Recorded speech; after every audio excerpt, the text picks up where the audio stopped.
ഒരു pure Indian music അല്ല നമ്മുടെ പള്ളികളിൽ നാം പ്ലേ ചെയ്യുന്നത്, ഒരിക്കലുമല്ല. നമുക്ക് തന്നെ അറിയാം, ഇന്ത്യൻ മ്യൂസിക് എന്ന് പറയുന്നത് തന്നെ കർണാട്ടിക് മ്യൂസിക്കും ഉണ്ട്, ഹിന്ദുസ്ഥാനി മ്യൂസിക്കും ഉണ്ട്. ഇതിൽ നമ്മുടെ പ്രത്യേകിച്ച് സീറോ മലബാർ റൈറ്റിലുള്ള കുർബാന തന്നെ എടുത്തു നോക്കിയാൽ ഇതിൽ നാം ഒരിക്കലും ഒരു കർണാട്ടിക് മ്യൂസിക്കുമായിട്ട് നാം പ്യുവറായിട്ട് പ്ലേ ചെയ്യുന്നില്ല. നാം തികഞ്ഞ ഒരു ഹിന്ദുസ്ഥാനി മ്യൂസിക്കുമല്ല നമ്മുടെ പള്ളിയിൽ നാം പാടുന്നത്. കാരണം എന്താണ്? ഇന്ത്യൻ മ്യൂസിക് അല്ല നമ്മുടെ ലിറ്റർജി എന്ന് പറയാൻ കാരണം.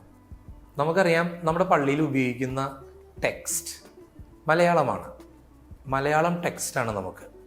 എന്നാൽ ഇതിൻ്റെ കമ്പോസ് ചെയ്യുന്നത്, ഒന്നുകൂടി ക്ലിയർ ആയിട്ട് പറഞ്ഞു കഴിഞ്ഞാൽ, നാം ഒരു ഗാനം എടുത്തു കഴിഞ്ഞാൽ വാവ യേശുനാഥ എന്നുള്ളൊരു ഗാനം എടുക്കാം നമുക്ക്.